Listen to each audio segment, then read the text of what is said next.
We need to talk.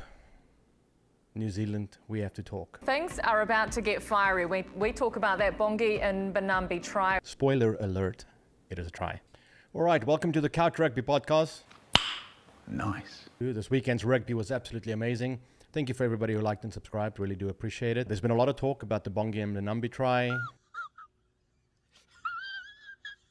Or no try, as New Zealanders are calling it. There's a good boy. Yeah, who are you trying to eat? Come here, say hi. Oh, you tell him. Yeah, it was a try, right? You tell these All Blacks. You let him know. That's a good boy. Yes. I feel the same way he does. So, let's get into it. Wait for it. Let's have a listen. Here it comes. To the New Zealand perspective on this. Things are about to get fiery. We talk about that Bongi Mbonambi try. Pumps his legs, refuses to die with the ball in that hand. He's working hard, yeah, he had plenty to do. Was it a knock-on or not?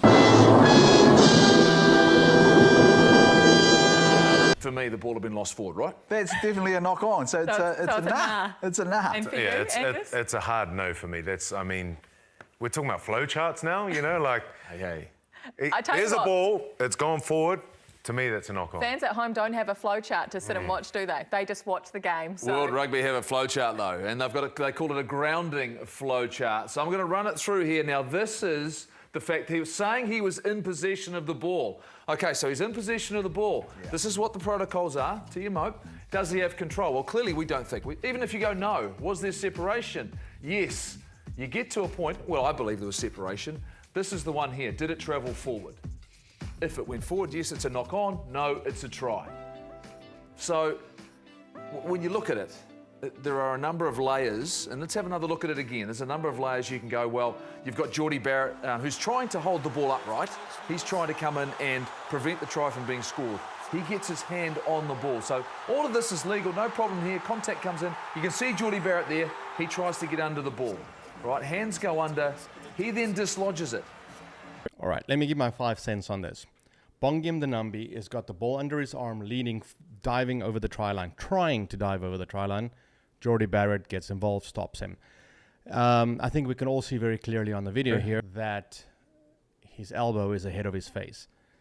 The ball then gets knocked out of Bongi's arms into Bongi's face, right? His face being behind the elbow with the ball in it. So, therefore, backward. So their whole argument is the ball went forward out of Bongi's arm. So even though we can see, boom, squashed into his face. The decision you have to make was there separation?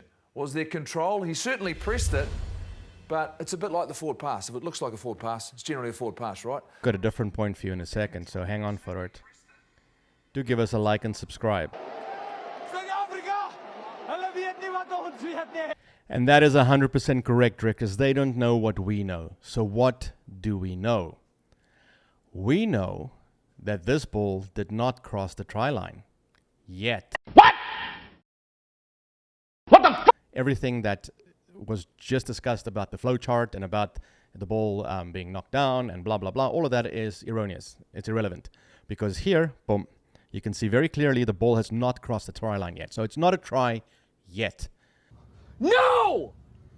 No! Yeah, boy. What are the rules, you ask? Let's look at what World Rugby says. And here is where the fun starts. The ball is not knocked on, and play continues if a player rips or knocks the ball from an opponent and the ball goes forward from the opponent's hand or arm. So even if, like the New Zealanders are arguing, that the ball went forward out of Bongi's hands because of Jordie Barrett's defensive attempts, it is not a knock-on. And here on World Rugby's website is a perfect example. All right, so we'll have a look. It says the ball is not knocked on and play continues. That's important. Play continues. Not dead. Play continues. If a player rips or knocks the ball from an opponent and the ball goes forward from the opponent's hand or arm, it is not a knock-on and play continues. So here, Jordie Barrett rips the ball from Bongi. It has not crossed the try line because the ball has not crossed. It's an open play in the field. The ball's alive. The ball got knocked out of Bongi's hand / ripped by Jordie Barrett. It goes to, in my mind, it goes backwards. But even if it went forward, World Rugby states, not me, not South Africa, no one's opinion, World Rugby rule states that it's play continues and it's not a knock-on.